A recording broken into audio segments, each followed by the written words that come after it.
Hi, good afternoon. My name is Scott Musoff. I'm a litigation partner here at Skadden, and it's my pleasure to introduce today's panel, especially on International Women's Day.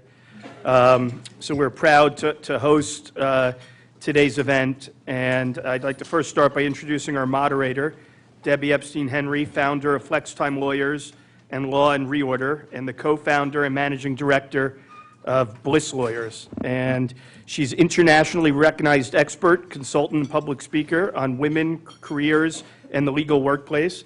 Among other things, she's written the ABA bestseller, Law and Reorder. I grabbed off my bookshelf my signed copy that Debbie gave me in 2010. And I've had the pleasure of knowing Debbie since we were co-clerks in 1994. And I don't think we would have known then, although we knew she was at least going to be the mother of one, but by now the mother of three boys, and I'm the father of three girls, so we have a little Brady Bunch thing going on. To Debbie's left is Damian Atkins, General Counsel and Corporate Secretary of Panasonic Corporation of North America. Damian is the company's chief legal advisor and is responsible for providing Panasonic and its North American affiliates with legal and regulatory compliance services. He was also named one of the top 100 most influential blacks in corporate America by Savoy magazine in 2016 and recognized as a finalist for NJ Biz magazine's General Counsel of the Year Awards, and also, like me, an alum of NYU School of Law.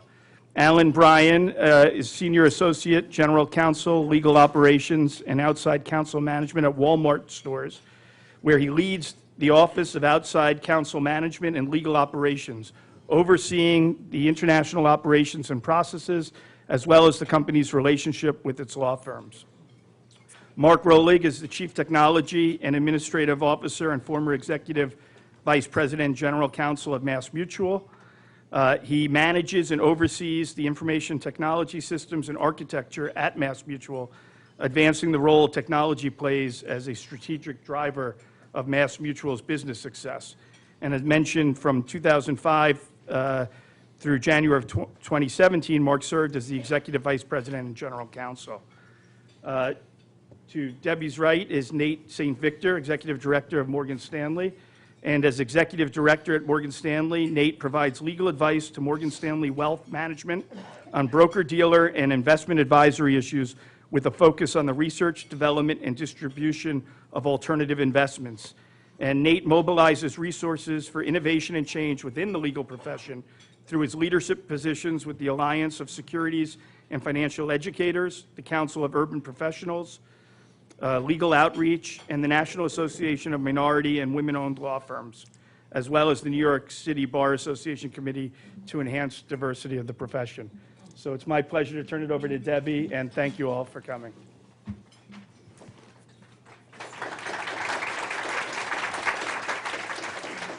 So let me start by thanking Scott and Skadden for hosting today. And when Skadden graciously accepted my request to host today, I thought the topic of in-house men as diversity allies was particularly apropos given my relationship with Scott, and I'll just share a brief story on this front.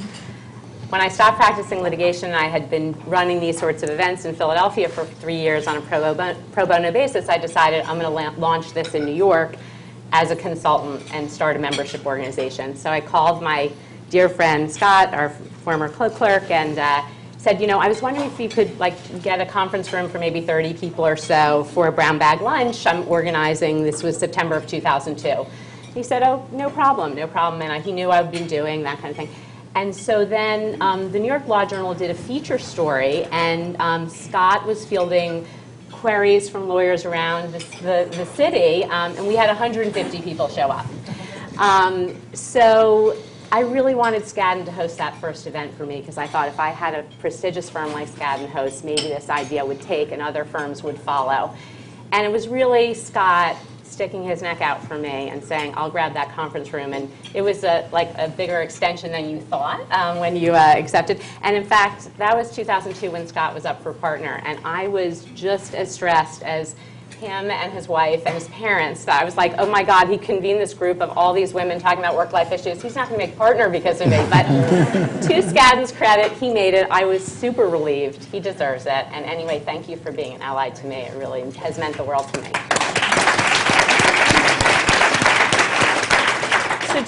preliminaries, and then we're going to get started. There are members of the press in attendance here and also participating by webcast. I've asked them to not quote anybody without attribution, but I just want to share there are members of the press here. Any comments made today are individually attributable and not attributable to any organization. We have this webcast going, and for anybody who wants to participate in the conversation who can't ask Q&A when we get to that stage of the program, please feel free to tweet about the event. We have a really catchy tagline here, hashtag Men Allies Law Reorder. So hopefully you will weigh in on Twitter and participate in that way. With that, I do want to acknowledge International Women's Day as well. I thought, the irony of having 4 men up here with me. For 20 years, I've tried to never have a panel of 4 men. So the irony of it happening on International Women's Day has not escaped me, but I think it's so important in bringing men into the conversation. And I'm not only appreciative of these allies up here, but there are more men in attendance today out there, and I am sure you have all been allies to people. So I want to applaud you for that, including my father, who was the first male ally I knew. So thank you all for that. With that, I want to get into the subject of what an ally is. We're here to really delve into our panelists' stories about allies and, most importantly, how we can be better allies from the in-house perspective. But to get into that subject, I really want to make sure we understand the terminology we're talking to, and I want to share a brief story and then turn to the panel. My youngest of 3 sons, Theo, is on the varsity basketball team of the Lower Merion Aces. It's a high school basketball team. Some of you may know because it's Kobe Bryant's former team. Kobe Bryant's former coach is still the head coach of the Lower Merion team. So it's a really prominent basketball team. We're regularly state champs, etc. During the course of this season, several kids on the team were sitting for the anthem throughout the season, and it caused quite a stir in the community. So eventually the high school administration convened the team to talk about it. And the players decided in an act of solidarity to create T-shirts that they would wear during warm-ups before each game that really represent some of the views on the team. And I brought the T-shirt as a prop. Hopefully it's still here. And it says, I am a Muslim, I am a refugee, I am an immigrant, I am an American, I'm an ace for the Lower Merion Aces. So this was really, really powerful, and given the legacy of this team being a team of Kobe Bryant's, not only Sports Illustrated featured this story, but Bleacher Report and then a whole bunch of other major news outlets. So thousands of people around the country were commenting on the fact that these high school kids were wearing these T-shirts that said, I'm a Muslim, and these other iterations. The kids debated this, and to me, this really gets at the issue of what an ally is. Does it mean to be an ally that you need to stand in somebody's shoes, and in this case, where the Muslims felt they were the least represented, that to really be supportive of them, you needed to wear the I am a Muslim T-shirt? Would it have been enough to say, I'm a Muslim, I'm a Christian, I'm a Jew, I'm an immigrant, I'm a refugee, I'm an American, I'm an ace? Would that have been enough? Could you have been an ally and not worn the T-shirt at all because you thought those kids should be standing but still be an ally? To me, this story really crystallizes how challenging this issue is about how to be an ally. What is an ally? Does it require stepping into somebody's shoes? So whether you agree what these teammates did ultimately or not, I really think it's an important, powerful message to frame the story that we're going to talk about now. And so I want to turn to the panel with an opening question of, what does an ally mean to you? And where in your career have you been the most powerful ally, or somebody has been that ally to you? I'll start with you, Damien. I'll get to go first. Thank you. Folks hear me? Yes, okay. Aside obviously from my mother, I think that the most impactful ally that I have had was my former boss. I worked with her for about 9 years, and when she gave me my first in-house job at AOL, for no reason, I was probably 1 out of 150 people applying. And she was kind of just promoted to head of the transactions team. Your microphone's on. Whoops. I could hear him just fine. Okay, wait. You have to start again. Yeah. Sorry about that. I get so excited to knock the mic down. just to roll back a bit, I think the most impactful ally, aside from my parents, have been my former boss at AOL. I worked closely with her for about 9 years. She was the one who gave me my first in-house job. And she started off as kind of a mid-level senior person in an large in-house apartment. And as she moved up, I moved up along with her. And she was the main reason, I think, that I was able to get various other opportunities to really expand my horizons. And because she took a chance on me in a number of different ways. So I don't know if anyone knows her, Julie Jacobs. I'm sure she probably knows a few people in here. But by far the most impactful ally. I mean, she gave me a job being the head securities lawyer at a newly public company. I hadn't done securities law in 3 years.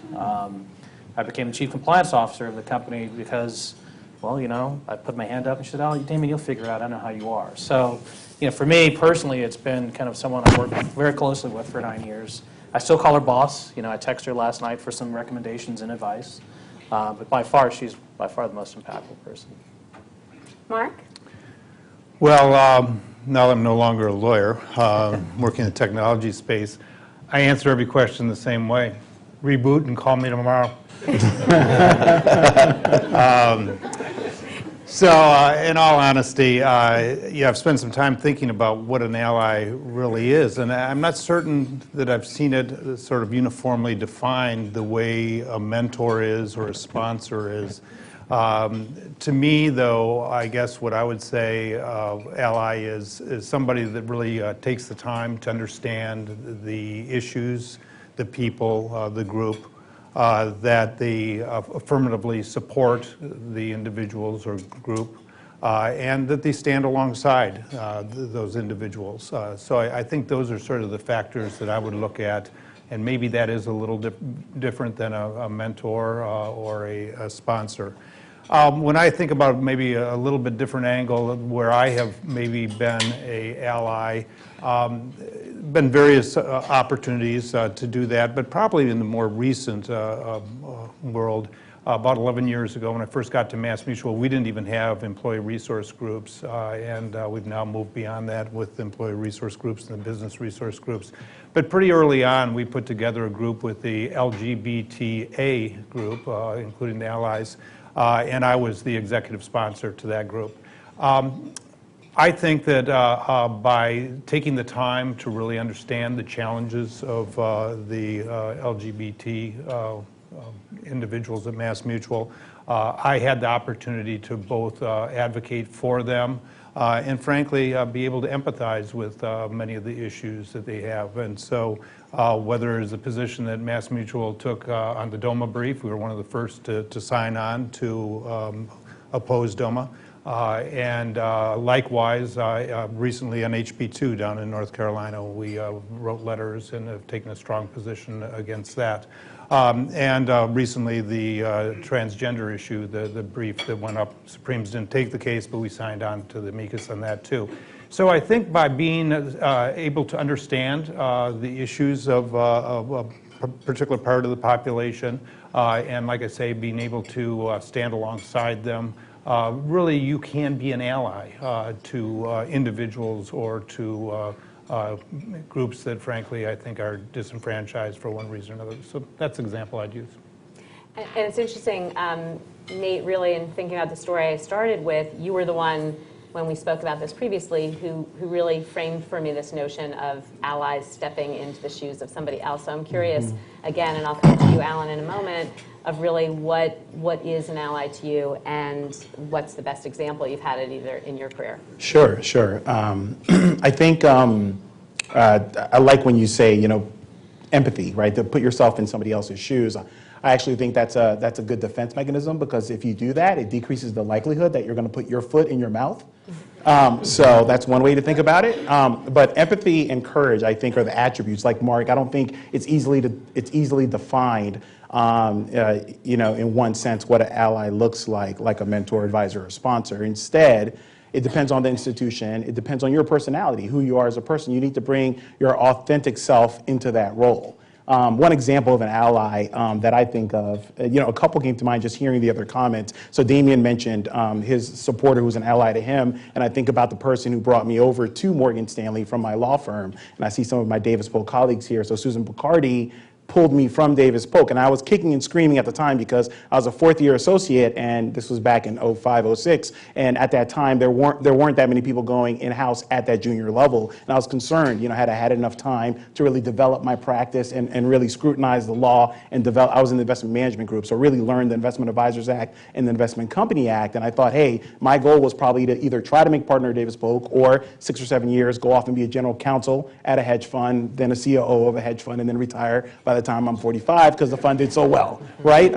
But she brought me over in part because of her mentorship while I was at Davis Polk. She invested in me, and I knew that following her would be smart for my career path. And true to form, when I came over, she gave me a lot of privilege. It was nice. My background wasn't one of privilege, but I got a lot of privilege working with her. She put me on senior level committees with SIFMA and other organizations. She had me represent the firm. I was down in front of the SEC, and I hadn't even made vice president yet, which those of you at Morgan Stanley, that we don't get those opportunities necessarily at such a junior level of our career. So, it's that kind of personal investment, I think, that makes you an ally. But then I think of the chief legal officer of Morgan Stanley as another example, Eric Grossman. He embraces it, and he walks the walk on a regular basis. Every year for the past, I don't know how many years, we start the year with a town hall. And during the course of the town hall, he'll put on his top 5 goals for the year.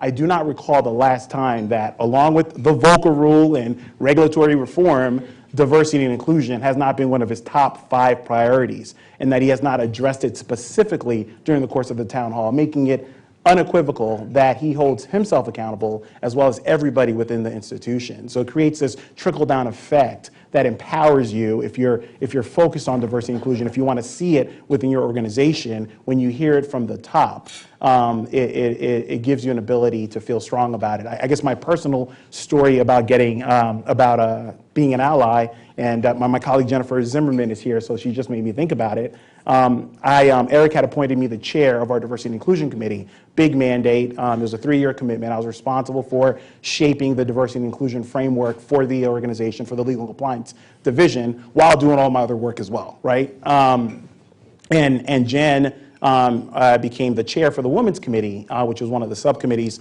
that I had responsibility for. So I just got out of her way. I knew that I was steeped in diversity and inclusion issues, but she had so much promise and so much energy. We call her the ideas lady. I got out of her way. Well, Jennifer Zimmerman, right? Jay-Z, yeah. Well, she's known for a double entendre, so I buy that. So I just got out of her way, and within the next 9 months, it was the most industrious subcommittee of them all. They had done maybe a dozen programs within the course of a year. We were bringing all kinds of senior stakeholders to the table to talk about women's issues. We were getting male allies to come to the conferences and come to the fora, which is very hard to do. And it was just a result of me getting out of the way. So I think that's part of what you should be doing as an ally. Great. So Alan, you've done so much work in this area, particularly as it relates to women. So share with us a little bit your concept of an ally and most importantly, how you've really been involved with those issues in your career. Sure. If I can, let me save my thoughts on being an ally to the end and tell you about my story, which is not any kind of aha moment. It's not even an exciting story, and any of you have heard me speak on panels before about these topics. You've heard this come out of my mouth, but it's really, I don't define becoming an ally as any moment in time, but rather a journey really from naivety into a maturity as to these issues. I grew up surrounded by amazing women, and I've said that before. My mother, my grandmothers, just even extended family. And the concept of any difference in our talents, in our intelligence, or anything of that nature was foreign. When I progressed and landed in the legal profession, what I realized is that's not often the case out in the real world. That's why I say it's a journey from naivety. And what I saw when I first started practicing law was a different standard at times, or perhaps just slights, small little slights, and particularly towards the women that I worked with, or on the other side. They may have been on the, the plaintiff's side of the courtroom. But little things here and there that grew, and won't go into the examples. But it was enough over time that made me realize that there is a different standard out there. And what was amazing is not only had I had these incredible women in my life growing up, but I had found a tremendous amount of women allies within my own law firm. My colleagues, and then mentors. One of my greatest mentors, and taught me how to cross an expert, how to try a case, give a great closing argument, was a woman lawyer. And I guess, similar to Nate and Damien, you have those moments where you like get the perspective of someone who's different than you. And one of the things I advocate these days is when you're picking your mentors, don't pick people that necessarily look like you. You need a wide range so you can get those perspectives. But anyway, I had this network, these colleagues, these allies myself who were women, and I realized that it was different for them than it was for me. Even still, particularly my mentor went to bat for me, like you've heard described. And when I moved in-house, I had the opportunity to have a different kind of voice. And I said, based on what I've seen, I'm not going to let this opportunity go. I'm going to speak about it. And it really goes to the broader work we do involving diversity and inclusion. That's where I'll circle back around to what is an ally. Everything for me boils down to common sense. And so when I think of being an ally, I think of kind of how the values in which I was raised, one of those being that golden rule thought of treating others the way you would want to be treated. And there's no asterisk on others. There's no caveat. That's everyone, no matter who they are, where they came from, what they look like, what they believe in. And that has driven me to really speak, and where I've seen inequities, to say this is not something you would want. In fact, I say to men, this is self-serving, because it's what you would want, how you would want to be treated is the way you should treat others. It's also best for our organizations. Diversity creates much more successful organizations because you have less opportunity to get into groupthink. You have better opportunities for ideas. So allies, an ally can be many different things to me, to circle back, and I like how Nate put it about empathy. If I was in that person's shoes, how would I feel about those slights? How would I feel about that treatment?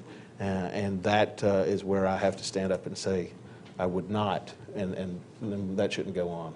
So your story, I think, is really compelling, Alan, and I think it is a nice segue to something I want to turn to with you, Damien.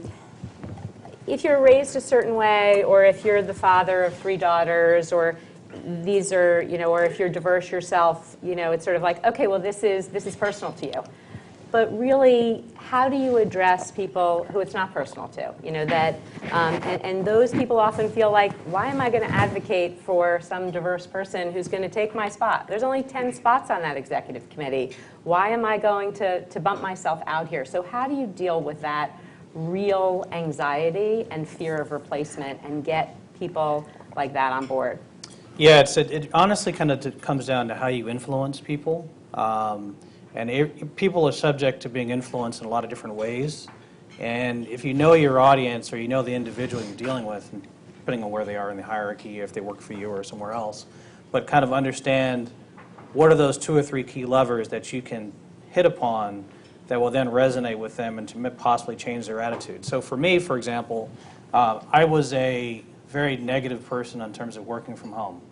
I became general counsel. I was like, there's no way. I need people in the office. How are we going to create a culture, create a team? People like working remotely. No way.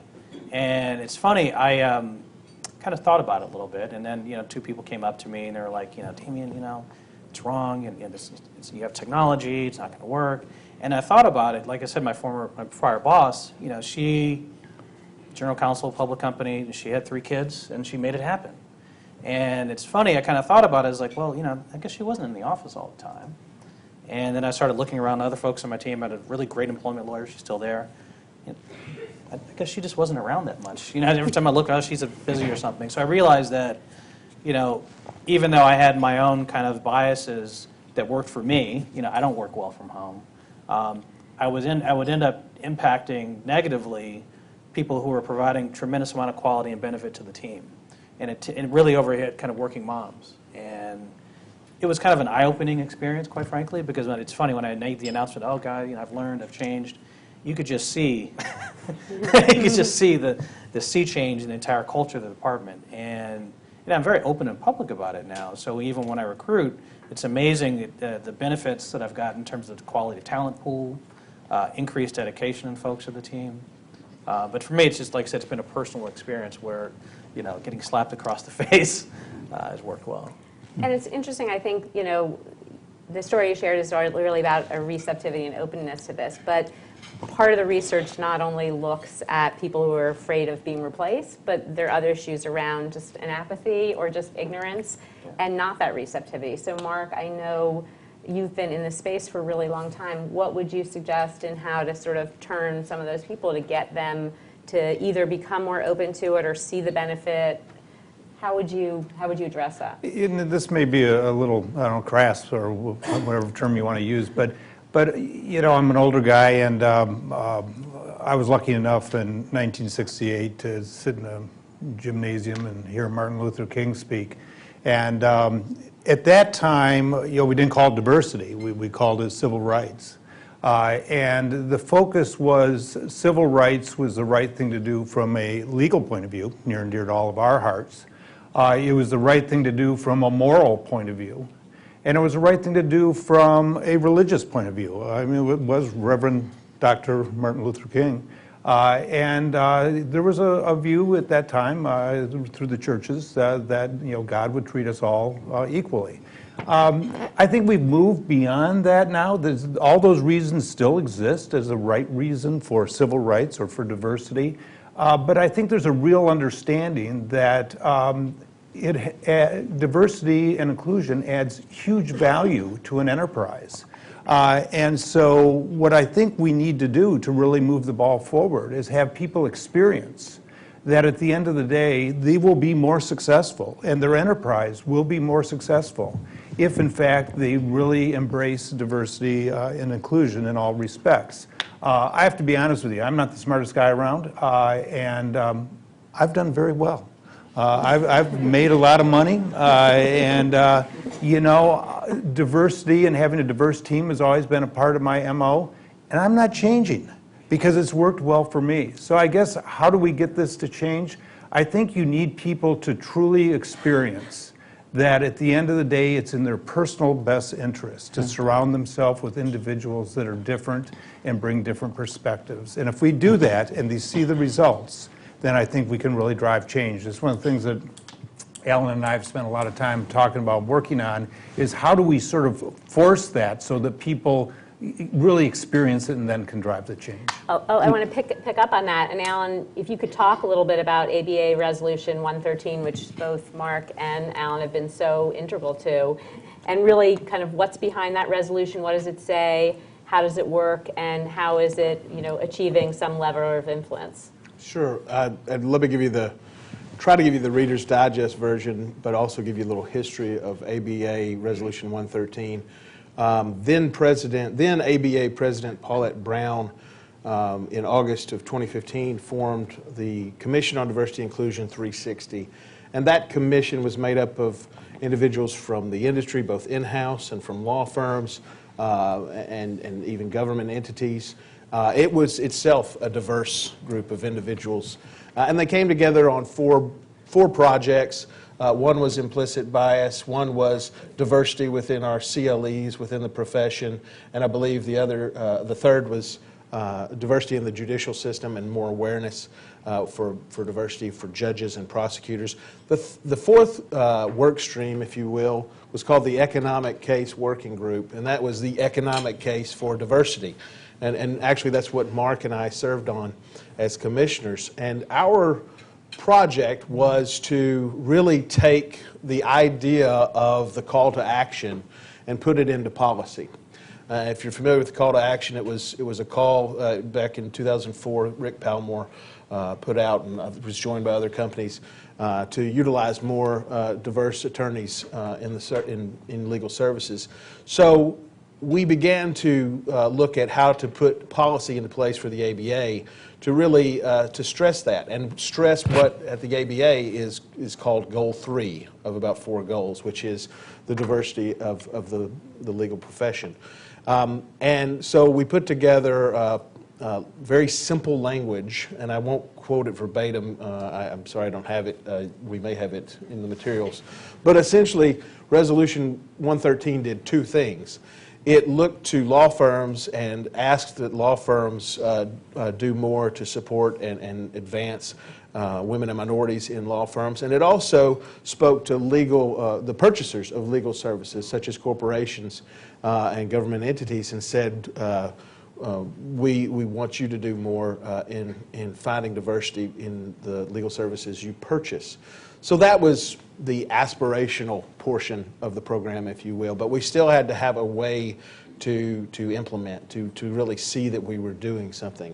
So the idea came about to create what would be known as the ABA Model Diversity Survey. And some of you may be familiar. There may be some in this room who've helped fill out those surveys or had the responsibility of doing so.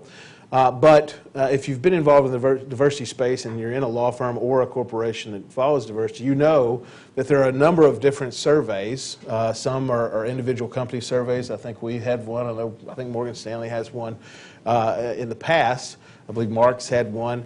In addition to other entities that have had diversity surveys. And they're all sent to law firms, primarily at the beginning of the year when those partnership decisions and such have been made. And they all ask different questions about the diversity of the firm and the committees in the firm, just any number of different questions. But they all have different ways they ask the questions. They have different time frames that they're talking about. So with that in mind, the idea was, let's see if we can't boil this down to some real core questions. These won't be the end-all, be-all, but they'll have uniformity in the way they're asked and uniformity in the time frame we ask about. And then let's see if we can get companies not to stop using what they've done, but to at least say we're going to ask of our major law firms from which we purchase legal services, we're going to ask them this core set of questions. And so to cut through the making of the sausage, we came up with the core set of questions. We added an optional section to the model survey that's for specific client matters that can be added to or deleted, not used at all. But the idea was, if we can start collecting uniform data from law firms, then we can measure in the future those law firms we choose for legal services against that data. And the idea was to take the results and aggregate them and publish them so that in the future, when I ask the same questions, I can look at the averages of large law firms, mid-sized law firms, and small law firms and see how a firm's doing based against all other participating law firms. And at this point, this just rolled out in January. The survey was not perfect. It had a couple of glitches that will need to be worked on. But overall, it was successful. And over the course of time, from a letter that Mark and my general counsel sent out on September 7th of last year through to just, 2 weeks ago, Mark, we've managed to have 69 companies from the Fortune 500 sign on to agree to use this, I should say Fortune 1000. I think it stretches beyond. But 69 companies who said we will utilize this survey with our firms. And that translates, when you're talking about some of the companies involved, and you can find them on the ABA website, that translates into hundreds of law firms given this data. I guess to back up a little bit on that is, conversations we've had at various groups in sort of corporate America, we're starting to get frustrated and a little upset. We have been talking about value of diversity. We want diversity among our employee body, among our suppliers. If we look at how this is really playing out, it isn't playing out real good in the legal space. You look at the equity partners at a firm such as this, it's probably about 17% women. People of color, it's probably less than 5%. And if I ask the question, which I have, as what is as far as the top compensated, it really collapses. The firms that we used at Mass Mutual, it's around 11% are top compensated are women, and people of color just drops off the charts. It's in the single decimal points. And so we aren't getting what we want. Yet I think corporate America generally is changing. It can change faster, don't get me wrong, but some law departments are more than 50% women at this point. You look at the general counsels of the S&P 200, 27% are women, 10% or so are people of color. So we're improving. We got a ways to go, but we're working at it. But we sure aren't getting it from our providers. And so the view was we've got to do something to really change this. And at the end of the day, we can just sit and complain like I'm complaining now, or else I'm spending the money. I got to figure out how to spend the money the right way. And so what we talked about is how do we really understand what we're buying so that we ensure that we are buying from the firms that meet our objectives. And importantly, communicating to firms when you're moving their business, why you're moving the business, because that message is not always getting sent, and there's so much power in actually communicating those millions that are leaving. Which is part of Mark's legacy. Sorry, Yeah, I wanted to say, because it was impressive to me. I mean, Mark made it very clear that he was firing law firms that were not sufficiently diverse.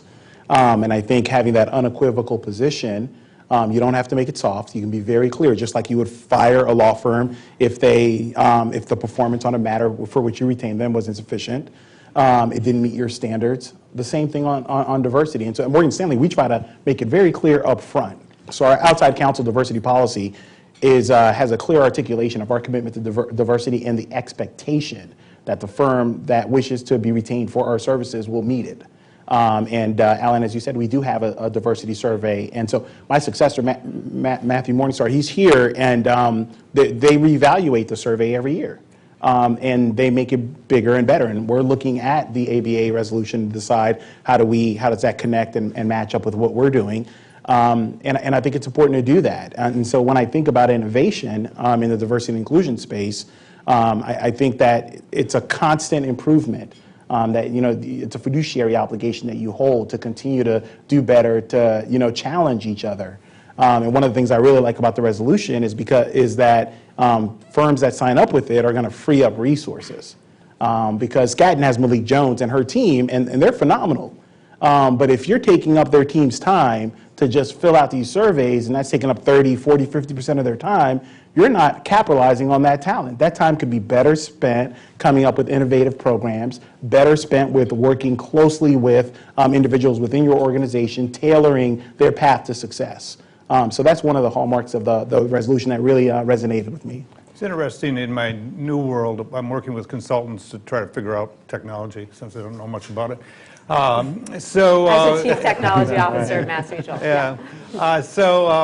What we were looking at consultant, we brought in McKinsey, we brought in PwC, we brought in Deloitte, and we brought in Accenture.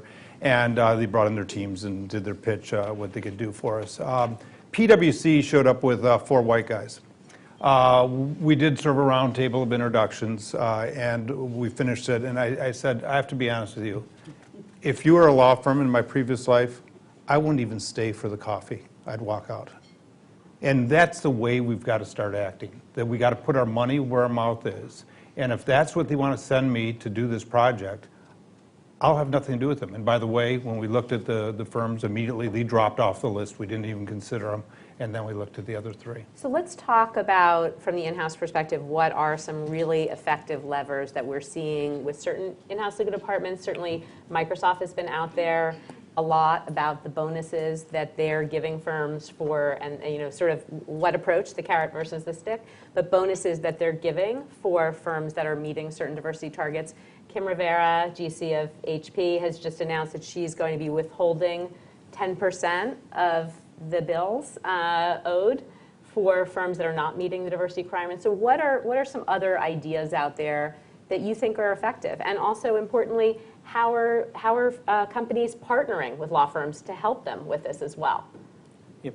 I guess at Panasonic, what we do is every year you get these letters from law firms oh, Damien, we love working with you the past year. This year, your rates are going up 10%.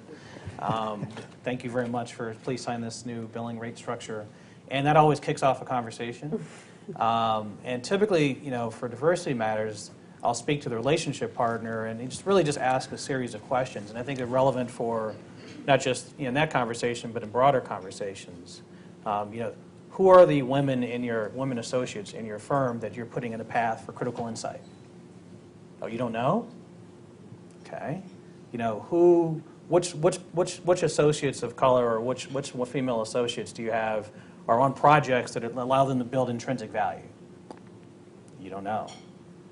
So what is your role in putting women in the path of critical insight? You don't know. You're the partner. You're the billing. Okay. So what are the then we have conversations about what are the certain behaviors and how can we modify those behaviors to get people thinking that way.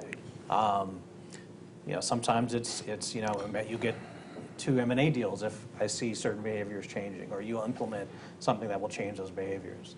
But for me, it's always strategically targeted at a time when the law firms come to me saying, we loved working with you, we'd like to increase our rates. And oh, great, we can have that conversation so long as these other things that I've noticed, and I haven't gotten really good questions to those things. I like that, a mutual ask. Yeah. Other ideas? Well, I think that what you described with Microsoft and HP are the quintessential carrot and stick in that order as you described them. And I think my company has been on the stick side before. Much like Mark, we have stopped doing business with firms that did not provide diversity. Many years ago, we switched out relationship partners to make sure we had a diverse group. I think that we are looking at any approach that takes us directly to the people we want to work with, because if we're not being given it, we're going to go out and get it. And to that end, we're looking at how are we going to be more collaborative and combine the carrot and the stick, because I think sometimes we think that we on the inside may think it's easier than it actually is to create and maintain diversity within a firm, and also to ensure success of that woman associate or that minority associate as they move up the ladder. And I think that probably what's been missing and what we're going to aim to do is look at how can we be collaborative, how can we work with the firm and say what's working on your end, what's not, what's incentivizing, what are the reasons you have this attrition, and really incorporating that into our evaluation of the firms. So starting with the firms we already use, or at least our major firms, putting them into an evaluation system where they're telling us what's working. They're also bringing us ideas because we're asking for them. And then we're going to set deadlines and we're going to follow up. And that's critical too, but I think that we need to be more collaborative. Back to what I was saying about going to the individuals we want, some of the different things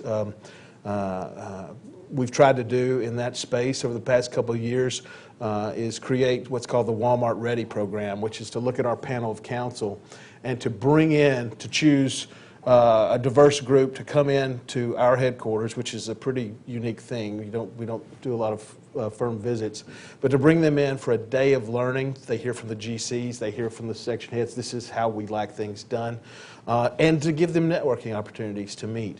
Another thing, and speaking of the power of diversity, I put together one of the best groups I've ever worked with was a diverse group within my department of attorneys, and we set about asking our major firms to provide us what we called successor relationship partners. In other words, we wanted a second person there to also own the relationship, and we did so with an eye towards diversity, even though it's really just good governance to do that, because if someone retires or leaves a firm, you have someone there to step in, but we did it with an eye towards diversity. So I think it's thinking differently about how we go to it and attack it, and those are some of the things we're doing now to try to think differently. Go ahead. I was going to say, I think you nailed it on the head. I really do think collaboration is the key. The carrot model and the stick model, they have their place in the equation of achieving success in diversity and inclusion, but I am personally a fan of collaboration. And actually, just out of curiosity, because I don't know the metrics within this group, within our demographics, how many people are in-house? Raise your hand. All right. And how many are at law firms? Okay, if you didn't raise your hand, you're shy or you're other. That's fine. For those on the webcast, it's Or probably my parents. 50-50, or your my parents. Wonderful people who I met before we started. Look, so if you're in-house, you can't, we can't be in an ivory tower and, pass judgment on our law firms. We are doing better in-house from a diversity inclusion perspective, so we can take the pat on the back for that, But I think it's important for us to work with our in-house at that, the development level, right? So an example is one of my law firms, I didn't threaten them that I was going to steer business away from them, but I called them in to have a conversation. And they knew I wanted to talk about diversity and inclusion. So when they came in, I asked them to lay out the team, to show me the 20 people that have expertise in this particular area, in investment management. Okay, let's go through them. Okay, show me their profiles. Okay, who are you planning to put on the next matter? And then we just have a conversation about them. Or what about this person? So they sent me the list in advance, so I went to the website to see how people look and kind of read their profiles. So I came informed to the conversation, and I said, let's bridge build. Let's do this together. Are you going to put this person on this next matter? This person is appealing to me. There was a young associate that I just rang up. I think he was a little nervous when I called. He was like, who's this guy? I'm like, can we have coffee? And I had coffee with the young gentleman, and I asked him about his experience. I asked him what was he getting in terms of mentorship and exposure, who were his sponsors within the organization, and I used that information when I had the meeting with the managing partner for the New York office of that firm. And I was able to say, I met this person already. How come he's not working on my matters? So I think we as in-house counsel have an obligation to really seize the opportunity to create development, enrich opportunities. And I'm glad both of you have brought that out. And I think coming back to Mark for a moment, what I hear a lot of law firm lawyers say is that, we get great women and diverse talent, and we cultivate them, and then they go to our clients. And then our clients are disappointed because we can't produce more diverse candidates, and that's why our clients' numbers are better than ours. And so, I don't like to mince words here. I like to just get right to it. That's why I'm not the most popular person all the time. But anyway, I think that's a real challenge. And so from the law firm perspective, this idea of collaboration, this idea of measuring progress, I think is important too, because we're starting at a pretty low point here. And so is part of this about measuring progress, seeing where we go? And how would you address that question put to you? And maybe the law firms wouldn't put it quite as blunt as I just did, but that's another real issue here. I've heard that complaint, and with the eye roll. and I guess to a certain degree, it may be true. But let's step back and really think it through. First of all, I think for all of us, one of the things that we owe our people is to train them to leave, to really make them be strong and have other opportunities. I tell people when I interview them, I think you have 3 opportunities here at MassMutual. You'll progress within the law group, you'll progress in the company, or you'll take a better job somewhere else. And the good news is right now you have a blank resume, and we're going to pay you to fill that out if you really want to work at it. And so there are those various alternatives that I think all of us have, whether it be in a law firm or whether it be in-house. I guess if I were a law firm, I'd step back and ask, why are they leaving to go in-house? What is so much better about the in-house environment? Because frankly, we don't pay more.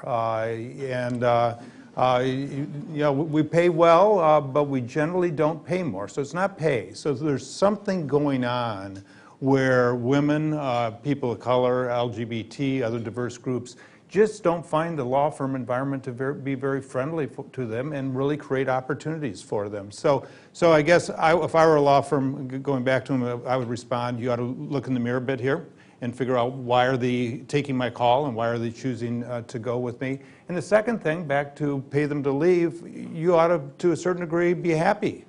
Because if you had somebody that had a really great experience at your firm and they're coming over to my shop now and we're looking for a new, make it up, ERISA attorney, where are they going to go? They're going to go to the people they know and like. And so as long as they had a good experience, things will go well. And the accounting firms have done this for years. They try to put their people into their clients. So I guess, as you can tell, I really don't buy it from the law firms. I want to open it up to questions in a moment. Just want to see if there's anything else from the panel you want to pipe in on before we do that. I'll just throw in, and if we can start getting the mics, it looks like we're circulating with the mics, and people start thinking of questions. I want to just throw out the idea of also partnering with minority-owned firms, and it's an opportunity for large firms to really get in on this more strategically and be, while their numbers are not as good, there are these, women-owned and diverse-owned firms that can really partner with the large firms, and it can be a really another nice opportunity to make things happen on the diversity front. So let's open it up to questions. And if everyone just use the mic so that the webcast participants can hear, that'd be great. You could just say your name and your affiliation if you want to start, that's great. And if you don't want to, that's fine too. Okay, is this on? Good afternoon. Thank you so much for having this. My name is Rachel Clark, and I guess I have a comment and would be curious to hear your feedback on. Just speak up a little bit, Rachel. Yeah. Okay, on the issue of the pushback from law, I would add to your previous statement that you don't buy it, that there needs to be a different valuation put on, actually, not a different valuation, but there needs to be an added value on what women in particular are contributing, so that if you decided to leave, you're not on a 20-year mommy partner track. I think that really comes down to part of it. I had the opportunity to view a screening of a film that's going to be shown on PBS called Balancing Scales, and it was an opportunity to really start the dialogue. And what comes back of, we cultivate these women and they leave. The question is, if you don't value what they can offer, and you don't value the fact that they can handle a client, bring in a client, and make rain, even if they're not billing those 2,700 hours for the 3 months that they're out on maternity leave, that's where you're missing out. So I welcome comments on that. I think you hit on a great point, and it's not just it's value. It's the value proposition across the board as to what's being contributed to the firm. And let me give I'm going to give kudos to our moderator here because last year I had the pleasure of being a judge in what I think was the first ever Women in Law hackathon, which which Debbie won, which is the kudos I was going to give her. Her team, the team that Debbie advised, really they're the core of their concept. And if you don't know about the hackathon, it was really teams from firms and from companies and advisors and things who came together and tried to think of unique ideas to move the ball for women in the profession. Debbie's team won. And I won't give away what we talked about in the judges' room, but it really boiled down to a different way of valuing women attorneys and firms for the contributions they give, which goes far beyond just that number of hours. And I think it's important, whether it's Debbie's team's concept or another, that we start valuing individuals in a different way. I like to say that valuing an individual on a unit of time leads to trouble because we all have just a finite amount of time, and we all put it in different places. So you've hit on a tremendous point, and it applies across the board for diverse attorneys. Alan, I just want to thank you for that. And I think you're touching on I just want to reiterate, I think part of the challenge is around a really unforgiving model of advancement, and part of it is that so few women actually have that linear path. So you just have this collision where the model's never going to fully mesh with not only women now, but Gen Y lawyers are really pushing this agenda in a different way too. And so it's really about redesigning careers and looking about how careers can be redesigned to better mirror not just law firm lives, but the needs of clients, because that's the ultimate goal, is to be able to satisfy the client who's paying those bills. And we want happy lawyers. And happy clients, yes. Can we get the mics here? Thank you. I'm Heather Fine. I'm from Greising Law in Philadelphia, and I was curious to know the panel's thoughts on a company's use of succession planning as a tool to promote diversity. Because I have a number of clients in the same industry, and they use the same National Trial Counsel to handle their cases across the country for the larger matters. And all of those trial counsel fit a certain image, and they're all nearing retirement age. And what these clients have done is they have identified younger more diverse attorneys within those same firms, and they've invited them twice a year to participate in what they've called their Next Generation Lead Trial Lawyers Summit. And it serves two purposes. Number one, to promote diversity and inclusion, but also to allow the clients an opportunity to see younger attorneys do more substantive work. They will put on a mock trial or they'll give presentations, and it gives the clients an opportunity to see them in action. And I'm wondering if that's something that any of your companies have considered. Absolutely, we do it in many ways. First of all, when we are working with a particular firm and looking at how matters can be staffed, and then look at some of the senior attorneys that, frankly, we know aren't going to be around that much longer, we want to make sure that it's being staffed with diverse individuals such that they are the ones coming up and will be the next generation.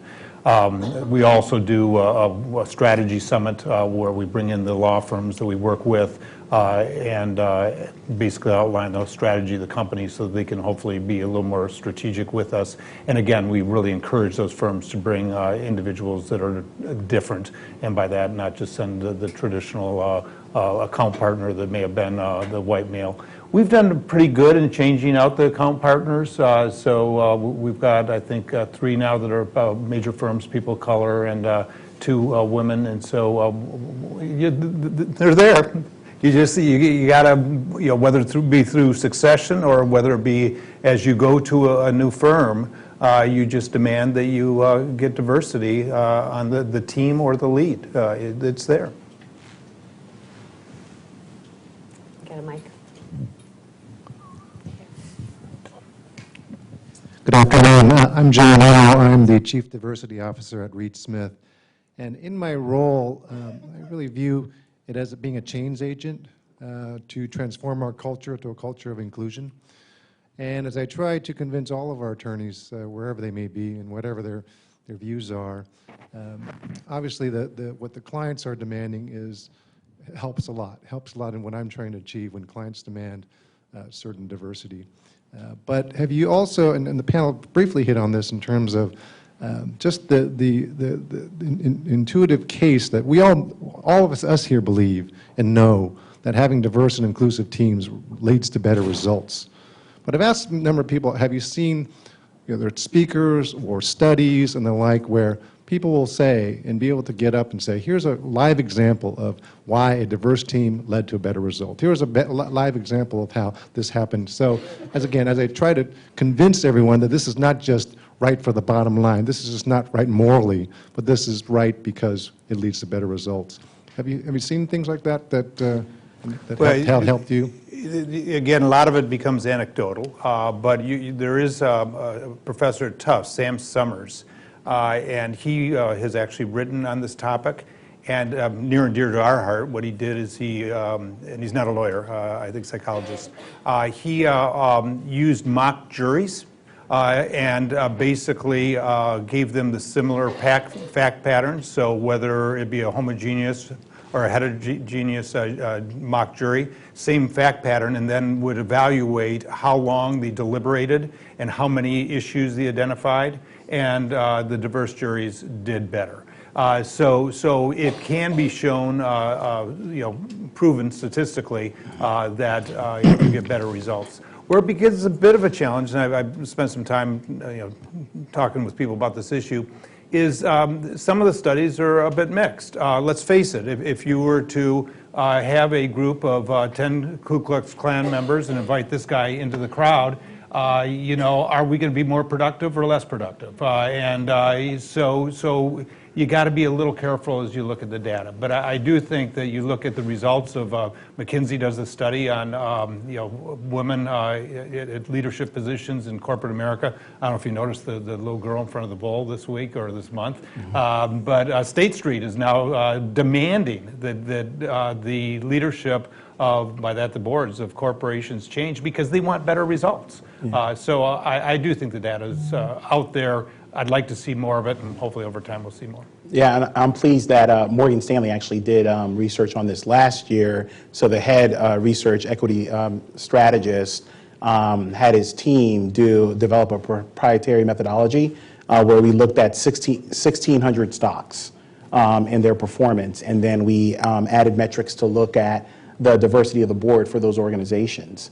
Without equivocation, you noticed what they gleaned from the study was that the boards that were more diverse, at least on the gender diversity level, more women on the board, so more diverse leadership, had better returns and lower volatility. And I've seen that study replicated in other studies as well. So that's probably the best research example. I'll give you the best real-life example I've ever seen, and that is of the International Monetary Fund. In 2008, the chief economist of the IMF, which is not only charged with trying to prevent financial ruin, but also predict it, made a statement in 2008, about a week before Lehman fell, that said, don't worry, we're going to weather this storm, all will be fine.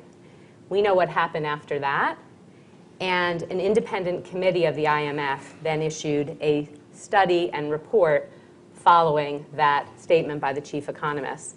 And the conclusion of the committee, which is why did we not only not prevent this, but not predict it, was groupthink. That the entire composition of the body of deciding people in the IMF were the same demographic of essentially senior white men. And there were a few non-senior white men who were non-dissenting, had dissenting opinions, who were basically diminished and minimized because they didn't really have a voice. And so the entire finding of the independent committee was groupthink, and that there was nobody who was comfortable enough in raising a dissenting voice. And they were all from the same background, and they all had the same information that they were drawing from, and they were all wrong. Could we get another mic over here? Oh, perfect. Lisa. I'm Lisa Dubrow, and I own a woman-owned firm. And at the risk of offending our sponsor, Skadden, there are a number of people who have created diverse firms. And usually they're smaller boutique firms that are specializing in various areas because it's hard to compete with a large firm that can do everything. And I have found, interestingly, that over the last 5 years, procurement departments have taken a lot of work away from diverse small firms in the effort of consolidating to one large firm. And I personally, along with a lot of my colleagues in diverse firms, have found we're losing business based on procurement departments. And I even have lawyers in-house who are upset by that. Do you have anything that you can say about that? Yeah, I was going to say, I don't use procurement, and I'm still in a fight with my CFO. It's been going on for like the last 2 years as to why. And that's one of the major arguments that I have, is that we use a lot of NAMWOLF firms. We use a lot of firms, just through... What's NAMWOLF? NAMWOLF. Folks in here know what NAMWOLF is. National Association of, go ahead. Minority Women-Owned Law Firms. Anyway, we use a lot of NAMWOLF firms. And one of the reasons why I've refused to use procurement is because they don't have a way to value those things. They choose law firms based on price, period. But there are certain other things and objectives that, at least from our Panasonic's law department's perspective, they're equally important. Tips or advice to kind of keep the encroachment of procurement out of the this law firm selection process is, honestly, I do my own RFPs, right? And I create my own criteria. And I might invite a procurement person in to sit in on the meetings. That's my CFO spy. But at the end of the day, that's part of to me, it's a critical function of the in-house legal department's job. It's to select the providers of legal services. The moment you get these procurement professionals in, diversity drops, quality will eventually suffer. And particularly in those areas, I find a lot of our NAMWOLF firms are in areas like, labor and employment, real estate, sometimes bankruptcy, but not a lot of the areas, obviously because a lot of staffing and not a lot of large matters, but things that, do move the needle and are critically important. Again, just don't give in to your CFO and the procurement part. I'm going to make a quick comment, then I'm going to turn it over to the expert who's sitting right next to me, because he knows as well as I do. In fact, I met Nate and his colleague Matt through our association with NAMWOLF. Like Damien, our department is procurement. We don't utilize a procurement, a separate procurement organization. But the point I want to make is that we look at diversity in different ways, and we look at it at an individual level, but also a supplier level, and we make sure we have a mix of both up and down the stream. And we do it in all of our programs. That Walmart Ready program we were very purposeful of making sure that we had not only diverse individuals from majority law firms, but also a good mix of minority-owned law firms. The other success we've had is partnering the two together, minority and majority, and that's where I don't know if Nate has anything to add on that, but he's the expert. Well, thank you, Alan. No, so I actually partnered with a couple co-authors to write a white paper on the concept of majority firms and minority woman-owned law firms partnering together. Because one of the challenges you have in-house is fighting inertia, right? You get comfortable with your law firm that has, years or decades expertise in your particular area, right? So I inherited a book of business when I moved over to be the general counsel for a hedge fund distribution business. There was a law firm that was already doing that business that built the platform. So I was looking to diversify my legal spend, but I wasn't going to fire the team that had built it. And that's why I had those collaborative conversations about I want to see more diversity among their attorneys. But this concept that we're looking at and we're exploring and we're rolling out this year, and you can get on the NAMWOLF website, it's been published in other places, is let's get the majority firms to talk to the minority and woman-owned firms and start working together. There are things that maybe I'm not ready to take away from a majority firm, maybe because of the depth of expertise they have on my particular matters, working on it for years, but they could break off a piece of that and work with the minority woman law firm together. And that'll create an opportunity for that relationship to develop and for little by little to give more opportunities to the minority woman law firm. I think one good news, I think that sort of trend towards consolidating all your firms is slowing down and maybe even reversing. I think that, we thought that we'd put it all with the firm and get a 10% discount, and you put it all in the firm, and then where's the discount? You look at the end of the year, the dollars are the same. You may have got a discount on the rates, but the dollars are the same. So I think we figured that one out, and so I think that you're going to see going after the lawyers and unique expertise, and I agree with the teaming. We've got some litigation out in California right now, and we're using Sidley, or we're using them to do the workup, but at the end of the day, the trial counsel are a minority-owned firm and a minority for trial. So I think you're going to see more of that. Sarah? Hi, I'm Sarah Levinson. Just speak up, Sarah. This may be more of a comment, but I would certainly welcome any thoughts on it. I've worked within lateral partner hiring over the past number of years with several AmLaw 100 law firms, and to the extent that those firms were committed to developing a more diverse group of lawyers, either because they were interested genuinely or because their clients were requiring it or demanding it, I found there was a lot of difficulty in hiring lateral partners who were diverse, because the threshold for lateral partner hiring is often the book of business, and that is the first detail that is looked at. And if you don't pass that, then you're not really considered. And maybe that's not within all law firms, but a number of law firms it does work that way. And I found that really got in the way of doing lateral partner hiring. And I don't know to what extent it's actually true, this perception that law firms have that diverse candidates don't have big books of business. But to the extent that is true, and if there is some sort of difference, I think that law firms might need to start having conversations about how they're doing their partner hiring and using that as the preliminary threshold for hiring. I guess one comment on that is, unfortunately, law firms generally sell hours and not results. And what's interesting is all of us up here want results.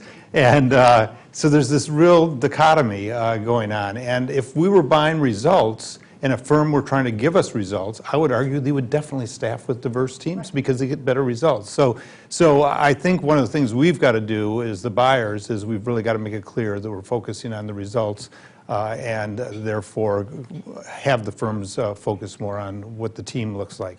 But it's a problem right now because, again, right now hours are what are being sold, and generally that's what we're buying. Yeah, I think I have a little different perspective on that. I think instead of necessarily changing the metrics or the game necessarily, I think we are our own worst enemies at playing the game.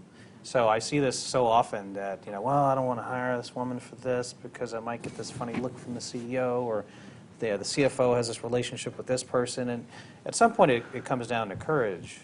And I think, women, diverse, people of color, we're our worst enemies in terms of helping people build books of business. So I'll do it through NAMWOLF firms, or I'll, if I have a matter, like a small M&A matter, and I'll go through the various firms that I'm working with. Oh, this is the relationship partner, but I'm going to let him know I'm going to call this person. the lack of courage, I think, has contributed to, when you have these lateral partners, we run with no book of business because we don't necessarily help each other as much as we could and as much as we should. And why that is, that's probably another panel for another time. But I think that's a root cause of it. But I think, to the point of today's panel, really, it has to be a broader effort because even if we had every woman and diverse lawyer on board and doing everything it possibly could, this is just still a pretty small segment of the power base. So it has to be something that is in everybody's interest and benefits and elevates everybody. And I think until we get there and get everybody engaged, we're never going to have the success that we really need. I think we have time for one more question. Oh, two more? Okay. Yes, Carol. Hi, I'm Carol Nimiroff, and I'm going to call myself an old women's lawyer. And I'm wondering, we've used the buzzword diversity and inclusion. I've heard race, gender, sexual orientation, religion. I haven't heard age. And in many of the studies and the data out there, including a PwC study, age bias and age is rarely included as among the factors to address diversity and inclusion. So I'm wondering if you could speak to whether or not the ABA, when they generated the resolution, if they placed any emphasis on age, because to quote a friend of mine who is the founder of TFQ Ventures, which is the female quotient, she says you can teach Snapchat, but you can't teach experience. And so I'm wondering what you all as change makers are trying to do in terms of advancing and putting on the radar the age bias that is implicit, because it would be so sad for all the women attorneys to be brought up in their career trajectories only to be let go in economic downsizing and find themselves at disparate impact in looking for another job as compared to men or minorities. You may, it's an excellent point. Not enough attention. My mic on? I think if we could just up the mics, that would be great. Not enough attention to age. One thing I've been pleased about that I've seen emerge over the past several years are these return to work programs, if you're familiar. And I was very pleased when Morgan Stanley launched STARS a couple years ago, and a lot of the financial services firms have started it, and a lot of the law firms have picked up on these programs where we're getting immense talent, women who made the decision to go off and start family or try something different or, get a PhD in something, just try something new, and now they want to come back to practice law. Why on earth would we not seize that talent, right? You've got all kinds of additional experience and expertise that is just going to sharpen that lens, and your ability to practice law is going to be better than it was when you left. And I think firms are recognizing that and are seizing that opportunity. We just launched the program for this year. I don't know the numbers of how many people we brought in, but it's a good couple dozen women that are in the program at Morgan Stanley this year, and we do it every year now. So I think that's one institutional way. The individual way, because I think you got to think about what your institution can do, then you got to think about what you can do as an individual. When I get frustrated, people are like, oh, well, my firm should do this. My question to that is, what are you doing, right? So me, a friend of mine who is 2 decades my senior, got laid off at his firm. Financial services attorney, and I heard about it, and I called him up, and it's a tough conversation because he was my mentor, and he lost his job, and I said, well, let's talk about it, and we started having conversations about what he wanted to do now, and then we made some calls, and he's interviewing now, but we've been able to put him in the path of opportunity where people are going to look at his talent base and seize upon that wisdom rather than think, oh, he's aged out and he can't any longer practice law or provide benefit to our organization. I'll just add, it's really interesting. I'll do a shout out to my friend Karen Ulrich Stacy, who's done an amazing job putting in a program called Legal On-Ramp, and she works with a lot of law firms around the country in getting women back to work. The other thing interesting I'll say is I've been working with nonlinear career issues for almost 20 years, and I thought the demographic was mostly women who had left the profession, mostly because of child rearing. That is part of that demographic that has a less linear career now. What I'm also seeing is retiring GCs and de-equitized partners who are looking to phase in retirement over 5 or 10 years. And they're using models like ours at Bliss Lawyers to really phase into this transition. And so it's a much more complex demographic now that is looking to work differently. I think we have time for one more question. I think it was over here. Laura. Before the question, can Oh, I I'm just sorry. say, it should be understood, if you want to achieve in this space, hire Debbie's firm. I'll pay him later. Hi, Laura. my name is Laura Himmelstein. My question is whether, especially if we look at the context of retention in law firms, does your collaboration with law firms extend beyond mentoring and identifying talent to working with them to achieve work-life balance? So for instance, making it clear that it's okay for some of the lawyers to take calls from home, or setting deadlines that don't anticipate that the lawyers may work over the weekend. So are you working with them on those things that I think are so key to retaining especially women, but other people within the law firm environment? Well, from our standpoint, we have for many years required firms to have at our ready a flexible work arrangement schedule. And we've actually enforced that a few times. We also, when, for instance, I mentioned that Successor Relationship Partner program we just did, part of that was asking our firms, give us a slate of candidates that could be a successor. One must be a minority, one must be female, one must be on a flexible work arrangement. I think we've started it. I think there's more work to be done in that collaboration.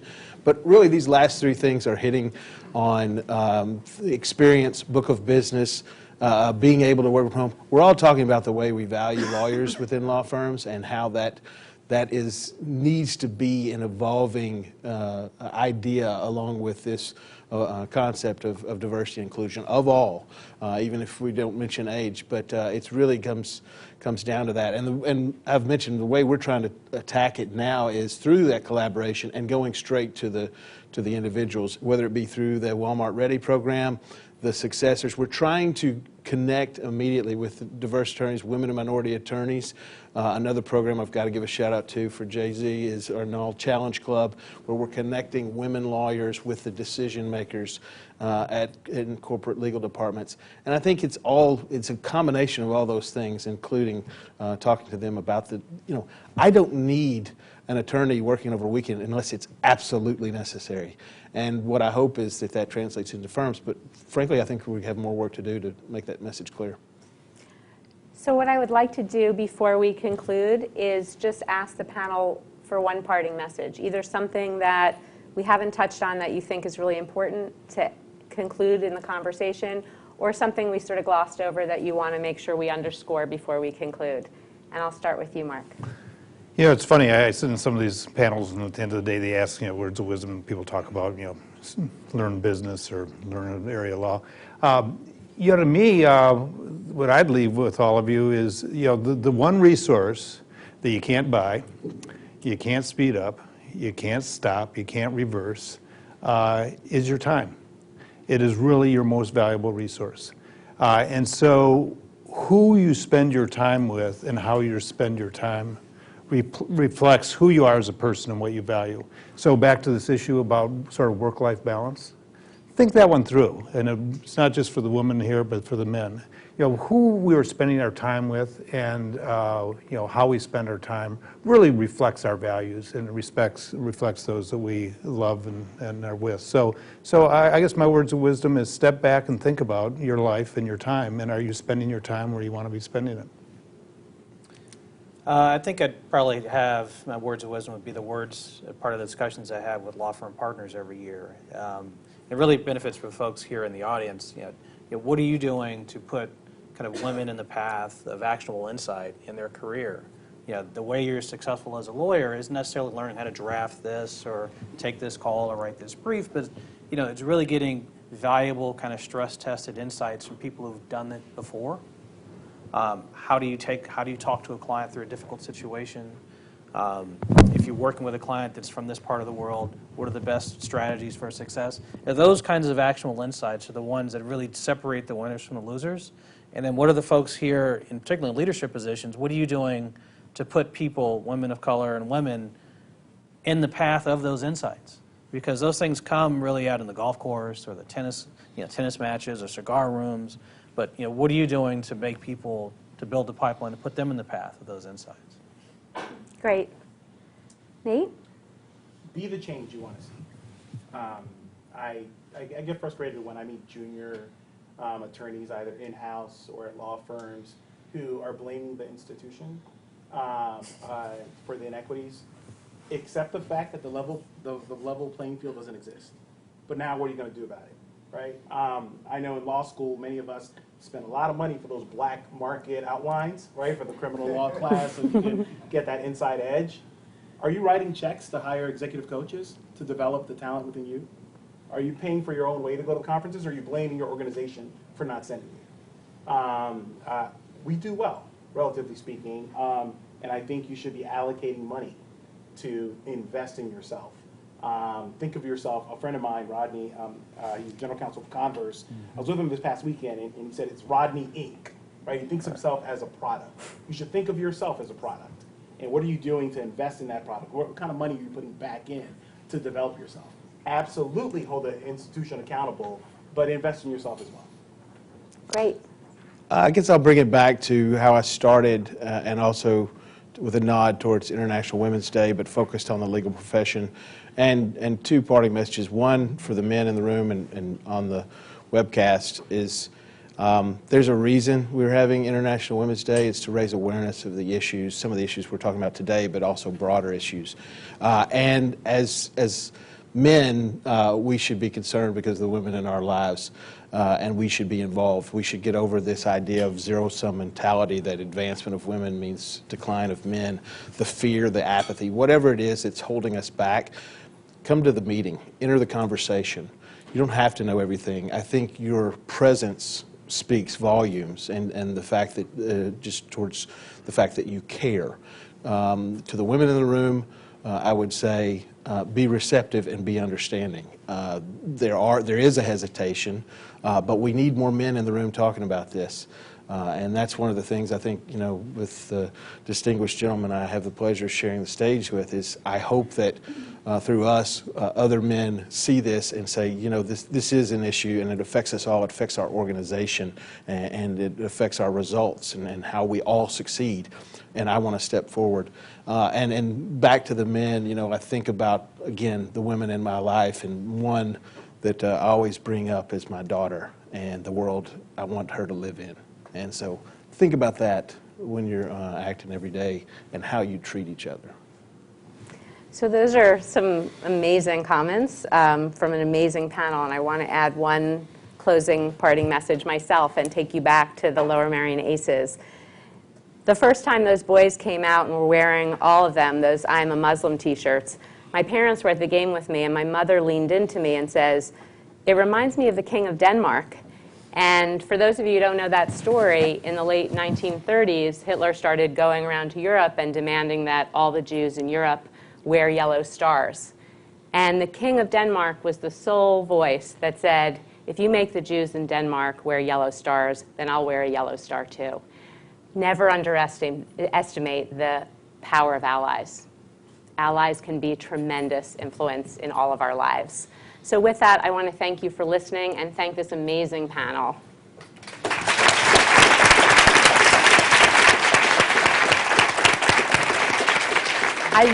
I want to thank Skadden and really commend Skadden for hosting such a difficult conversation. And many firms don't have the courage to invite this kind of challenging discussion in their midst. And so I really want to applaud Skadden for doing that.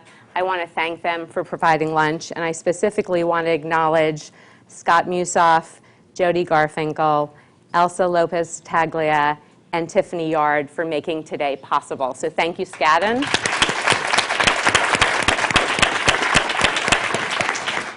I also am thrilled to announce my next event, which is May 31st at Clifford Chance, and I am so excited about our distinguished guest, which is Sally Krawcheck. If you don't know her, she's one of the most senior women ever to be on Wall Street. She's just written a book called Own It. She owns a company called Elevest, and she runs a national network called Elevate. And she's amazing, and I'll do a one-on-one interview, and I hope to see you May 31st. Thank you again. I hope so. This is what I do.